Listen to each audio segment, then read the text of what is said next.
The desert wind stung Amara Cole's cheeks as she watched the red taillights of her parents' car vanish into the black horizon. Her sneakers sank into the gravel shoulder as she held tightly to her 6-year-old son, Noah. He was barefoot, trembling, his eyes wide and glossy beneath the moonlight. "Mommy, are they coming back?" he asked. She didn't answer. Couldn't. Her throat ached, clogged with unspoken pain. Her father's voice echoed in her mind, cruel, clipped final. "Leeches like you need to learn to crawl." He hadn't even looked back, just opened the back door, shoved her duffel bag into the dirt, and slammed it shut. Her mother remained in the passenger seat, arms folded, eyes cold, lips curled in silent disgust. "You're 25, Amara," her mother snapped earlier. "Stop acting like the world owes you." It had started as a quiet disagreement over money. They wanted her to hand over the child support she received for Noah as a loan they claimed. She refused. The yelling began. The car stopped. And now here they were. "Noah," she whispered, crouching down beside him. "I need you to be strong, okay?" "My feet hurt," he murmured, voice shaking. Amara pulled off her sweater and wrapped it around him, settling him beside the duffel bag. Inside, she found only a half-eaten granola bar and a pair of worn-out ballet flats. She slipped the shoes onto his feet even though they flopped loosely. "Try to sleep, baby. I'll think of something." He curled beside her on the gravel, head resting on the bag. She wrapped her arms around him, staring into the empty road. There was no signal, no water, no flashlight, only silence. She hadn't packed for abandonment. She had packed for a 2-day visit, one final try at reconciliation. "They never forgave me for keeping Noah," she muttered. "Said I ruined my future." Amara remembered how her mother hissed when she returned pregnant at 19. "No man wants a girl with baggage," her father had scoffed. But Noah had never made her feel like baggage.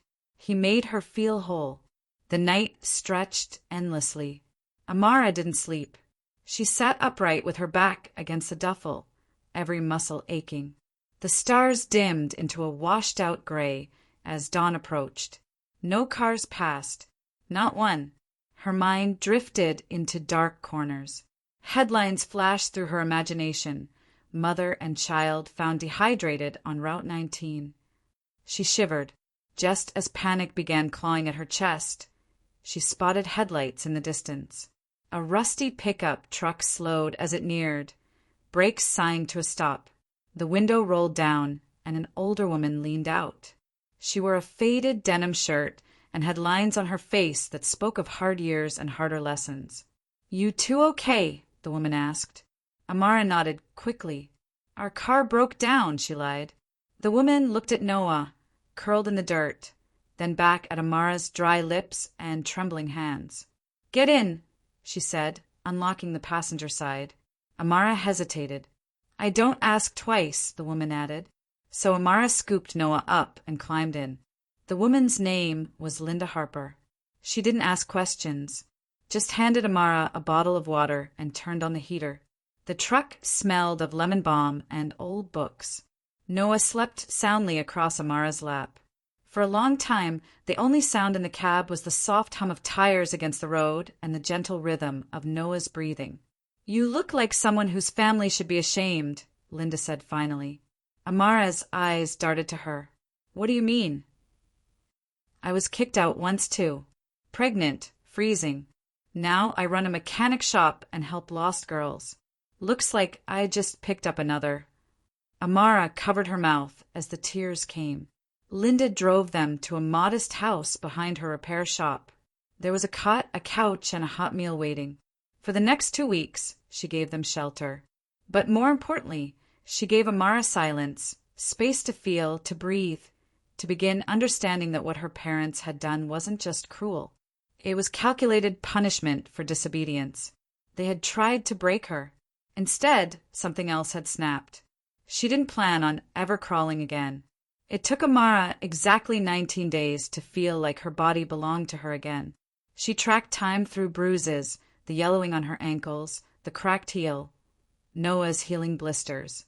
But something deeper stirred. Linda didn't hover. She offered hot meals, warm words, and honest work. By the 10th day, Amara was under a car in the garage, learning to rotate tires.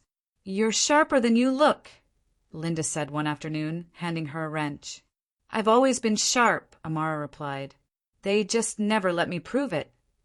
That night, Noah fell asleep on the couch, and Amara scrolled through her old phone. She opened the family group chat.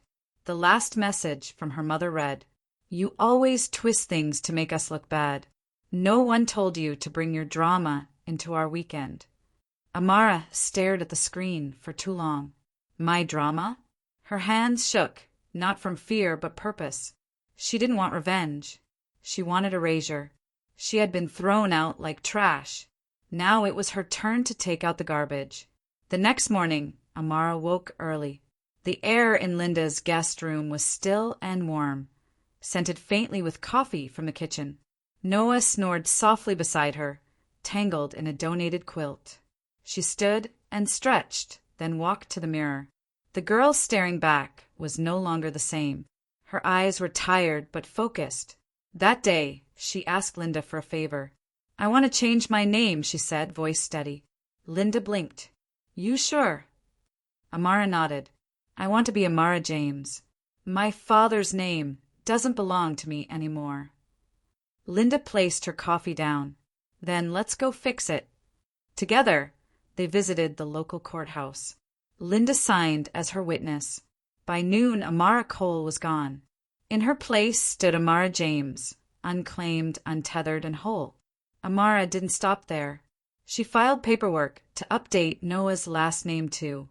"I want him to carry mine," she told the clerk, "not my father's." She canceled her phone line, got a new number, and closed every joint bank account her parents once monitored. She deleted old emails, set up a new P.O. box, and even drafted a formal letter to the Carver family lawyer. Linda helped her write it, clear, legal, firm. "I, Amara James, formerly known as Amara Carver, formally withdraw any claim to the Carver estate, assets, or inheritance. I request to be removed from all wills and records." They notarized it. Linda slid the documents into a yellow envelope. "Feels final, doesn't it?" she asked. "It is," Amara said. "They threw me out like garbage. I'm just making sure they never find where I landed." A few nights later, Amara tucked Noah into bed and kissed his forehead. As she turned to leave, he tugged at her sleeve. "Mommy, why don't we visit Grandma and Grandpa?" She paused, kneeling down. "Because," she said gently, "we're building a new family, one that never makes you cry." Noah tilted his head. "But they might miss you." "Maybe," she whispered, "but missing someone doesn't fix what they broke." He stared at her, thinking hard. Then, slowly, he nodded. He never asked again. The next morning, Amara sat on Linda's porch with a notebook in hand. For the first time in years, she began to write again. Short essays, memories, letters she never planned to send. Linda found one of the pages on the kitchen counter by accident. "You've got something, kid," she said. "Don't hide it." Amara smiled, tucking the notebook under her arm. Not anymore. By the 3rd month, Amara was juggling 3 jobs. One at the garage, one at the diner across town, and a small online gig writing parenting stories for a blog. Noah started attending a local playgroup run by Linda's cousin, and every afternoon they'd walk home together, sharing stories about their day. Amara's muscles still ached some nights, but her soul felt lighter. "I'm not fixing a broken life," she said to Linda one night while drying dishes. "I'm building a new one." Linda nodded, brick by brick. Then something unexpected happened. A letter arrived at the garage. It wasn't addressed to Amara James, or even to her P.O. box. It was handwritten, clumsy, the ink smudged. The name on the envelope made her freeze. Tessa Carver. Amara opened the envelope with trembling fingers. Inside was a single sheet of paper, folded twice. Scrawled in blue crayon it read, "Dear Grandma and Grandpa, I love Mommy. You were mean to her. But if you say sorry, maybe we can see you again. Love, Noah. Beneath the message was a drawing, a heart with 3 people inside. 1 smiling, 2 frowning. Amara sat on the porch step, holding the letter as if it were glass. Linda came out, wiping her hands on a rag. You okay? She asked. Amara handed her the paper. He must have mailed it himself, she said, voice hoarse. Linda studied it for a moment. You gonna send it? Amara shook her head. No, she said. I'm going to show it to them. Linda arched a brow. You mean by mail? Amara looked up, eyes sharp. I mean in person. 3 months later, the same desert highway unrolled before her windshield. Only this time, she wasn't shivering on the gravel. She wasn't begging for help. Noah was at a sleepover Linda had arranged. You go settle it, Linda said. Not for them, for you. Amara drove with the windows down, the warm air whipping through her curls. Her hands didn't tremble. She parked 2 houses down from the Carver's home and walked slowly. It looked exactly the same. Trim lawn, polished windows, a wooden plaque near the door that read, Family is everything. She laughed bitterly and pressed the doorbell. Her mother opened the door with her phone in hand, startled. When she saw Amara, her face went pale. Tessa, she gasped. Amara didn't flinch. Her father appeared behind her, munching from a bag of chips. She's back, he smirked. I knew she'd come crawling. Amara stepped closer. I didn't come to crawl, she said calmly. I came to bury. Her mother blinked. What are you talking about? Where's Noah? Safe, she replied. Far from people who use blood like poison. They tried to interrupt, defend, spin the story. Her father even chuckled. You still mad about a little desert drama? Come on. You survived, didn't you? Amara reached into her tote bag and pulled out Noah's letter. She held it up without a word. Her mother reached for it, but Amara stepped back. No, she said. You don't get to see what love looks like. Not after you broke it. Her father leaned on the doorframe, chewing. So what now? He said. You here to throw a tantrum? Amara didn't answer. Instead, she pulled out a small brown shoebox. Inside were copies of every document she had filed. Name change, custody updates, will removal, bank closures. At the bottom was a single photo. Noah smiling. Sandra beside him holding a cupcake. It was his birthday, she said. The one you forgot. She handed the box to her mother. I'm not here for revenge, she said. I'm here to erase you. Officially. Emotionally. Completely. Her mother took the box with trembling hands. Her father scoffed again. You think that makes you better than us? Amara turned back toward the porch steps. No, she said, glancing over her shoulder.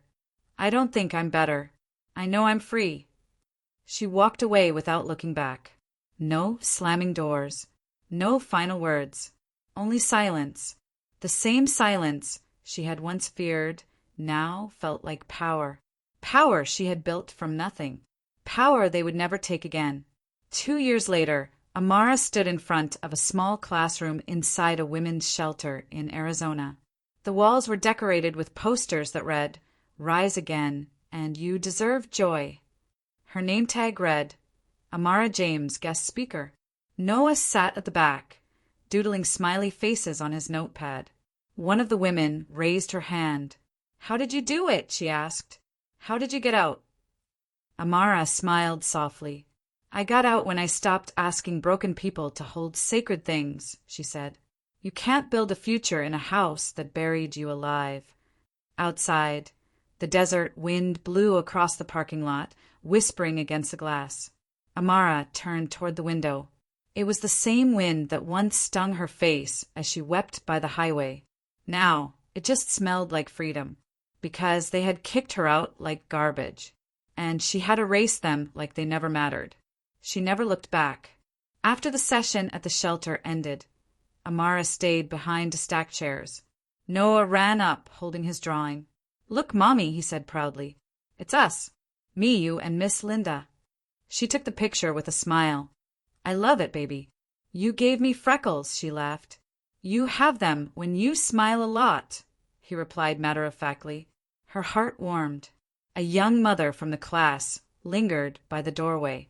I never told anyone what happened to me, she whispered. Not until today. Amara nodded.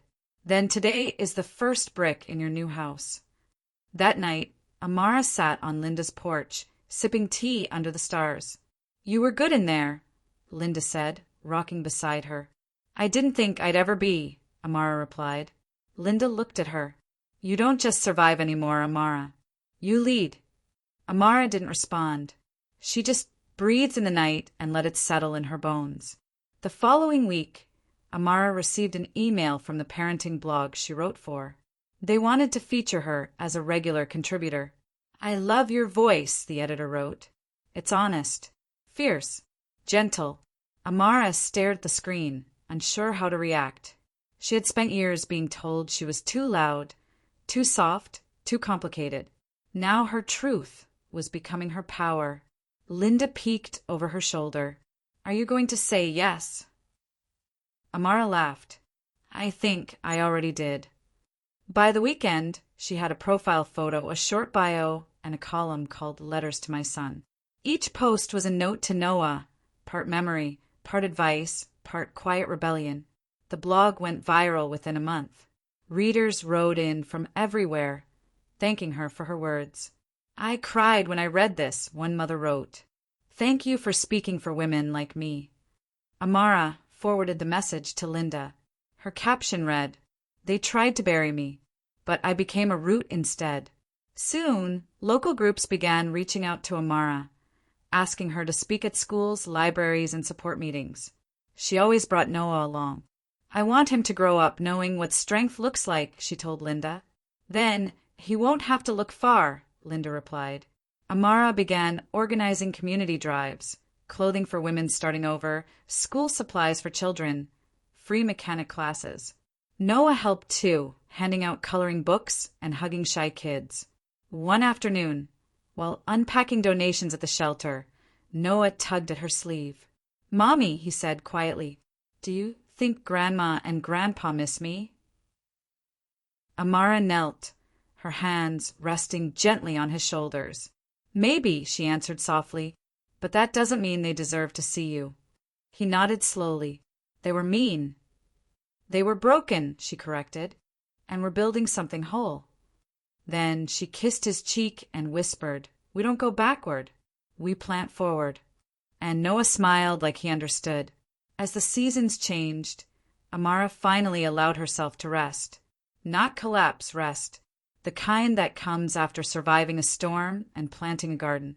She decorated their small home with things that made her feel grounded. Scented candles, secondhand books, Noah's drawings, and a corkboard filled with thank you notes. She and Linda would still sit outside on warm nights, sometimes in silence, sometimes telling stories. One evening, Amara asked, Do you think they'll ever come looking? Linda shrugged. Let them. But they won't find the girl they left behind. Amara smiled. That girl is gone, she whispered. She burned in the desert. What rose up is someone new. Linda clinked her glass against Amara's. To rebirth, she said. To rebirth, Amara echoed, and the stars above seemed to nod in agreement. One day, Amara received a letter from a woman in New York. She was a lawyer who had read Amara's blog and wanted to publish a collection of her essays. We believe your voice belongs in bookstores, the letter said. Amara stared at the paper, stunned. Linda, she called, running inside. Read this. Linda read it aloud, her voice catching at the end. You're going to be an author, Amara. Amara laughed, overwhelmed. No, she whispered. I already am. I just didn't have a cover yet. Within a year, Letters to My Son was published. It sold out its first printing. Book clubs picked it up. Shelters used it as a resource. One copy ended up on a library shelf in the very town her parents still lived in. It sat there quietly, waiting, unbothered. Like Amara. Months after the book release, Amara received an unexpected email. The subject line read, "From the Carvers." Her hands hovered over the keyboard. She opened it slowly. Her mother had written a single paragraph. No apology, no remorse. Just a vague attempt at reconnection. "We saw your book. We're glad you're doing well. Maybe someday we can meet and talk." Amara stared at the message, emotionless. She didn't feel anger or pain, just distance. She closed her laptop and looked at Noah, who was setting the table for dinner. "Mommy," he said, "I put a flower next to your plate." She walked over, kissed his forehead, and smiled. "Thank you, baby." Later that night, she showed the email to Linda. "Are you going to respond?" Linda asked. Amara shook her head. "No. Some bridges aren't meant to be walked on again. Some are meant to be ashes." She deleted the message and emptied her trash folder. Just like that, it was gone. That winter, the shelter where Amara first spoke offered her a permanent position. She accepted, working as both a counselor and program manager. Her days were full, comforting crying mothers, reading grant paperwork, and helping women fill out apartment applications. And in every room she entered, she brought calm. People trusted her because she had lived what she taught. "You don't speak like someone who read it in a book," a teenage girl once told her. "You speak like someone who bled through it."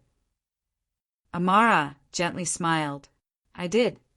Noah thrived in school, known for his kindness and surprising sense of humor. At parent-teacher conferences, the staff praised his empathy. "He always helps other kids stand up," one teacher said. Amara hugged him tight that night. "You're the best parts of me," she whispered. "And you're the strongest person I know," he whispered back. And Amara believed him. The day Linda retired from her garage, Amara and Noah threw her a surprise party in the back lot. There were cupcakes, colorful balloons, and a banner that read, "Thank you for catching us." Linda laughed when she saw it. "Is that what I did?" she asked. Amara nodded. "You caught me when the world let go." Linda hugged her, voice thick. "And you flew anyway." As the sun set, Linda sat beside Amara in a folding chair.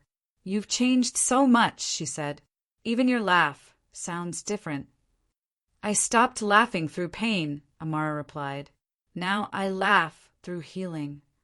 She watched Noah chasing bubbles with other kids, his face full of light. "That boy saved me," she whispered. "No," Linda said gently. "You saved him, and then you saved yourself." And for once, Amara didn't argue, because she knew it was true. On the second anniversary of the night she was left on the highway, Amara returned to that stretch of desert. This time, she wasn't crying. She wasn't desperate. She brought Noah with her, and they pulled over by the mile marker where it all began. He held her hand tightly. "Why are we here, Mommy?" She looked at the dusty gravel, the endless sky. "To say thank you to the road that didn't swallow us," she said.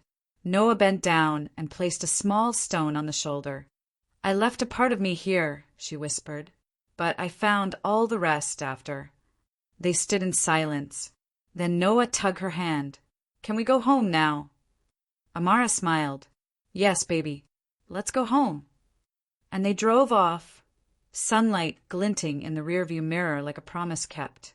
Years later, Amara stood on stage at a national conference for women leaders. The room was packed, the applause thunderous. Her face glowed with quiet pride, her voice strong and clear. "My name is Amara James," she began, and I was thrown away. But I didn't rot. I grew roots. Noah sat in the front row, now 10 years old, clapping proudly. Linda sat beside him, dabbing her eyes with a tissue. Amara continued. "This world teaches women like us to disappear, to shrink, to crawl. But I learned something in the desert. When they erase you, you don't just survive. You rebuild louder." The crowd rose in a standing ovation. Later, backstage, a young woman stopped her. "How do you keep going?" she asked. Amara smiled and said softly, "I stopped trying to make cruel people care. I started caring about me." And with that she walked forward head high, not toward the past, but into a future she had built. word by word, mile by mile, and heart by heart.